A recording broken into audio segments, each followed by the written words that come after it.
Ooh, fancy. Can't wait to see what these do.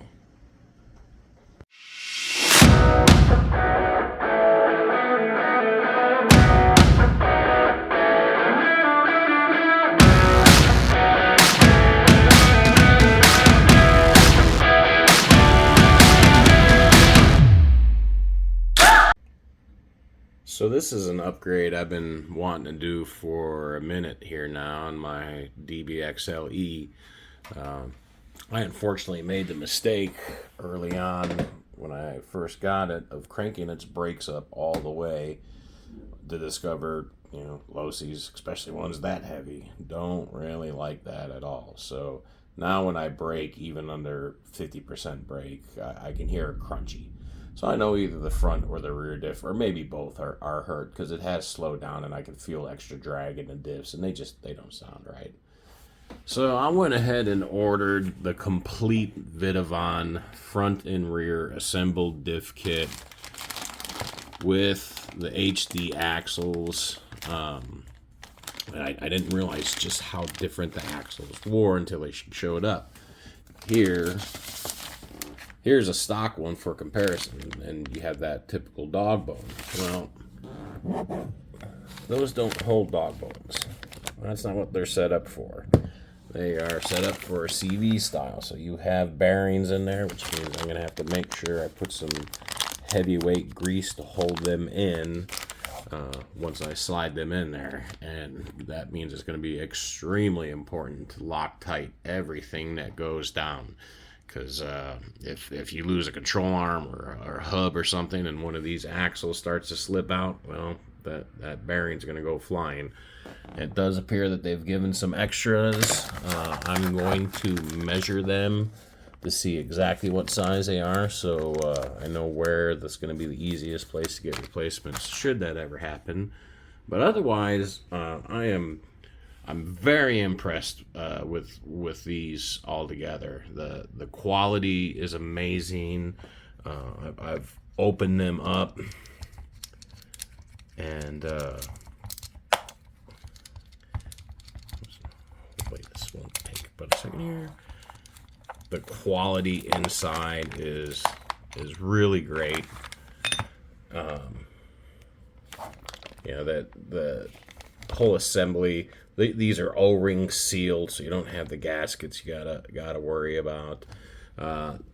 Nothing is tightened down, and I had noticed that last night when I was doing a kind of a pre-inspection on them. So here's what Mia last night thought of.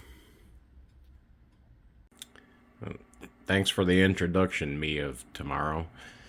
So anyway.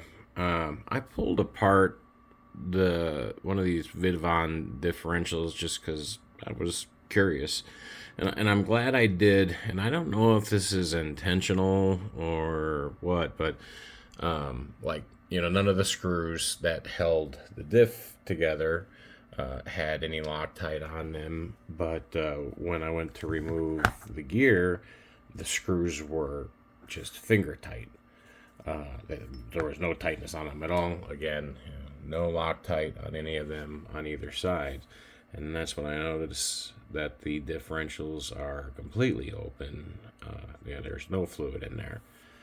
So that leaves me with a conundrum. I have a bottle of million weight, which is probably enough to do both of them. That is what I'm running in the center diff on the DBXL. So I don't know.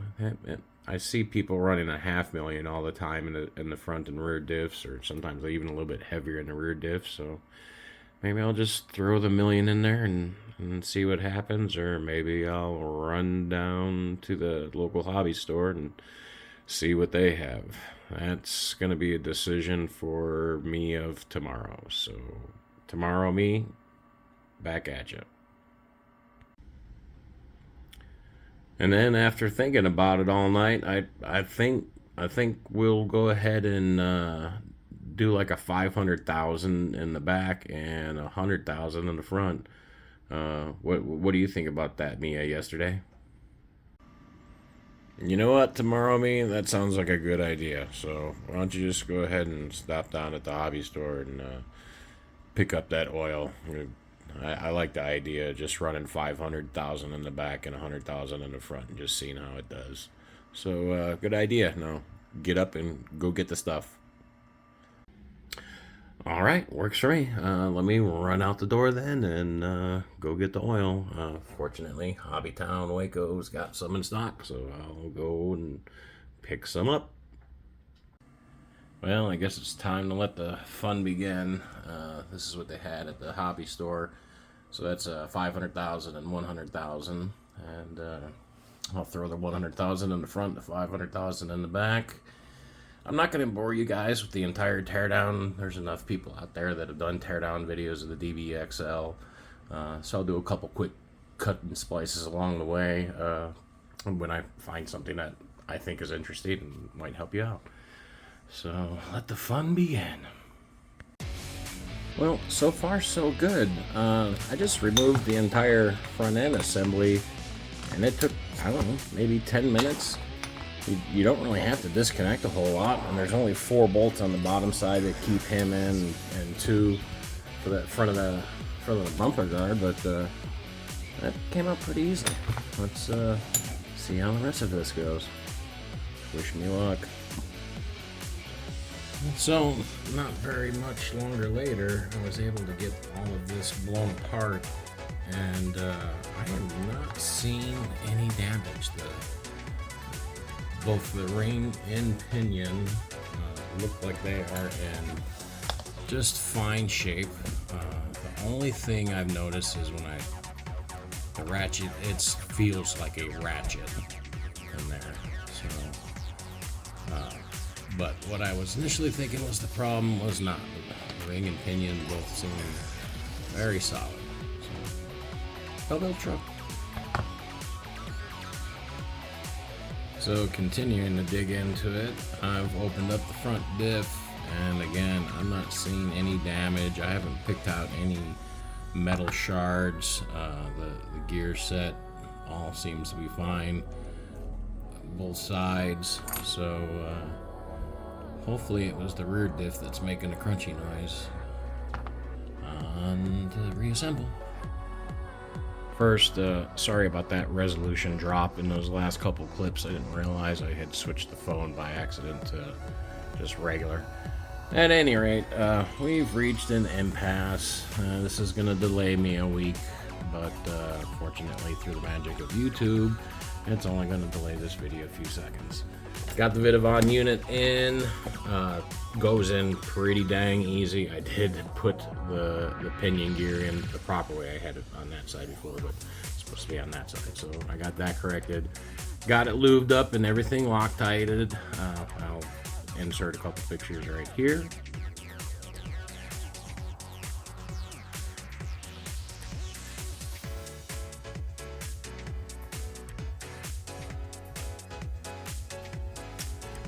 So now that that's all done, the part I have run into is that does not want to give up the pin.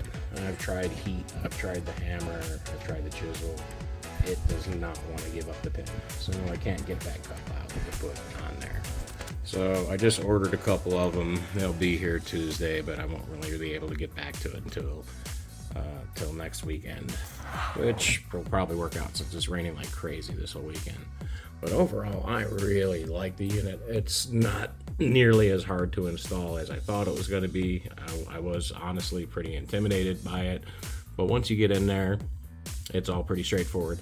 The only thing I did do a little bit different is I had these copper washers from one of my automotive washer kits that I put one on each side of the pins on here because it had a little bit of slop, and that got rid of it to enough where nothing is binding and they're no longer jiggling around. So I know it's a copper washer, so it is going to kind of crush down or wear out as time goes on, but at least now I know I can just put a steel one in there the same size and it should be all good. So I think I'm going to actually just go ahead and turn this into a two-part build series. since it's still going to be a couple days till the new diff cups for the inputs on diffs show up. I tried again this morning to knock the other pin out for the front, and it just wasn't happening. So I was curious what's going to take to make sure these go together. So I'm just shoving a little bit of marine grease in each of those cup holes, and then shove the bearings inside there.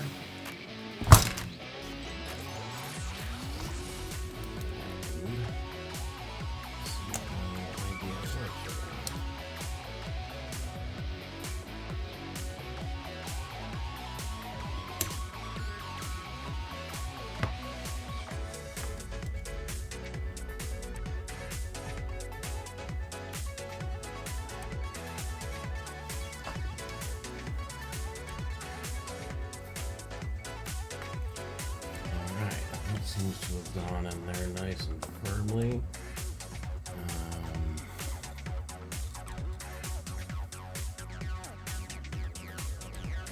On these shims, I normally put 2 on the inside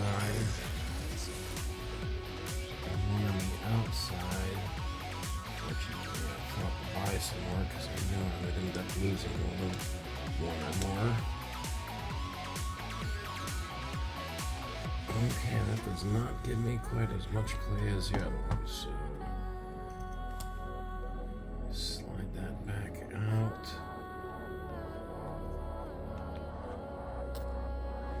And I'm gonna remove this and I'll be right back. Alright, so let's try that again.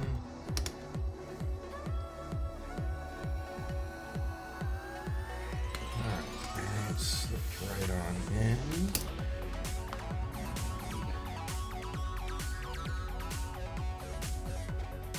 Two of these spacers here.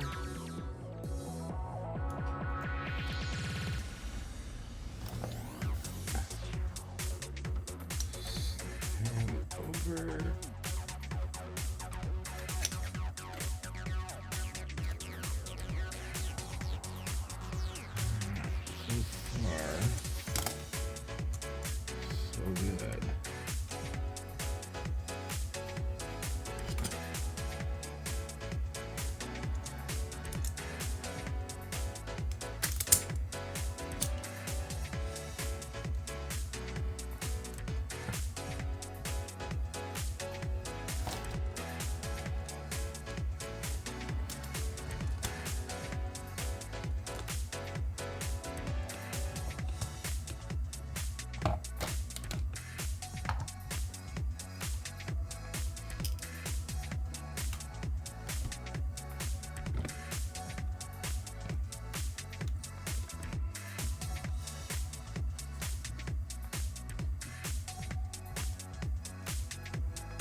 Got all that together. Just roll this rubber boot back over the cup.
Now it seems to be spinning relatively smooth.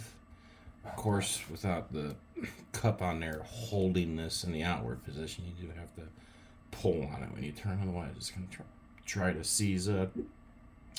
So let's repeat that on the second side, and then I think we might turn this into a two-part video because this is getting kind of long. So another part I did want to point out is I pulled that grub screw on the other side. As I was mentioning first in this video, it's very important to make sure everything has Loctite on it, and I noticed that there is no Loctite on there. So we're going to put a little bit on and then go ahead and put that grub screw back in place.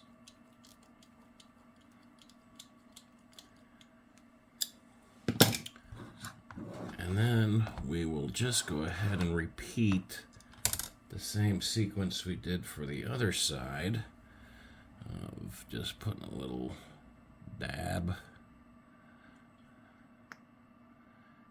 in each notch.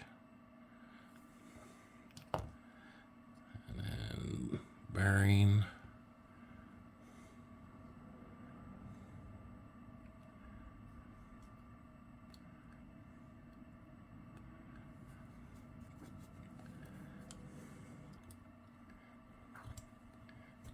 Alright, slide that in place. We'll worry about that part there in a minute.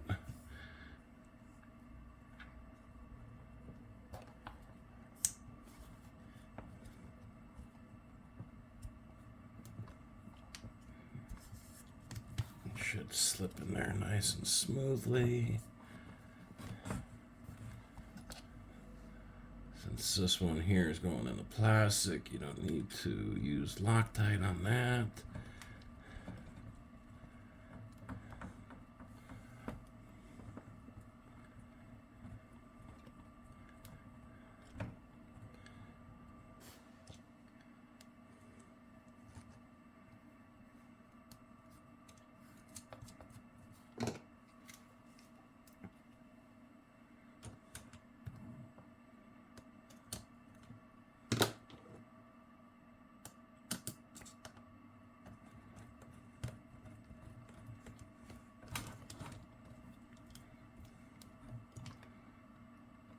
Now it's nice and tight. Now we just need to slide this inner boot up over the cup.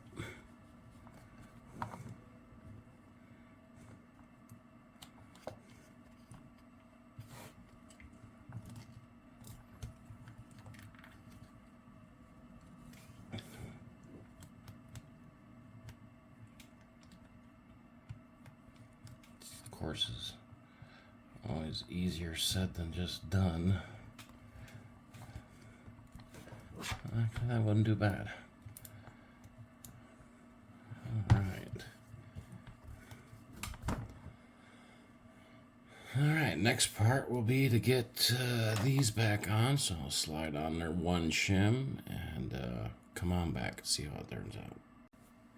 Alright, so it seems that these are a little bit tighter tolerance than what the factory axle shafts were, so I did not need to use the outer one. So what I ended up doing is taking the inner ones, doing one inner and one outer on it.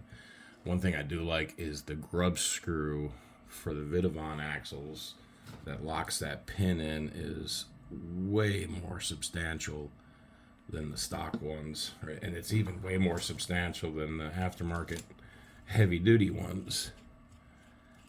So I feel much more confident in it biting down on that pin and making it stay.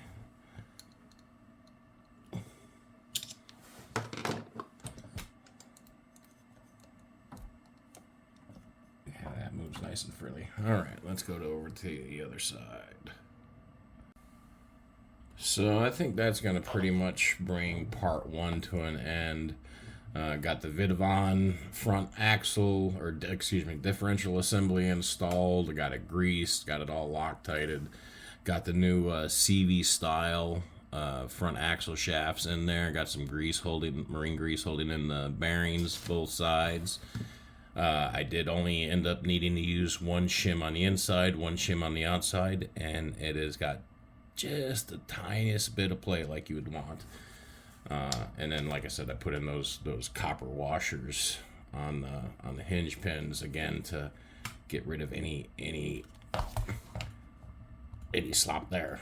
So the front end is done with the exception of waiting on the new input cup. So once that's here, then I'll get those in. But as you can see, it spins just fine, nice and smooth. Overall, I really like the construction quality of it. It feels like such a more substantial piece than this stock plastic assembly. Hopefully it performs as good as it looks. So thanks for watching part one. I hope that gave people some ideas of what to do. One thing I did want to point out is those bottles of Traxxas diff fluid that I got, the 100K for the front and the 500K for the rear. It used every last bit of that bottle, and when I put it together, only a tiny bit came out after I let it sit overnight to kind of fill up. So one bottle is just enough for one diff, so I'm glad I got two different sizes there. But well, thanks for tuning in, and I will see y'all next week with the rear installed, and then we'll go take it out for a bash and blast and see how it does. It's Dude RC saying have a good weekend. Oh, also, don't forget to subscribe and like the videos. As soon as we hit 1,000 views, 1,000 subscribers, I am giving this guy away. And I'm going to give a little sneak bonus here. When we hit 1,500, we're giving away one of these. That is one of the world's most indestructible RC trucks. And in brushless, it is a lot of fun. So don't forget to like and subscribe for your chance to win a free RC truck. Laters.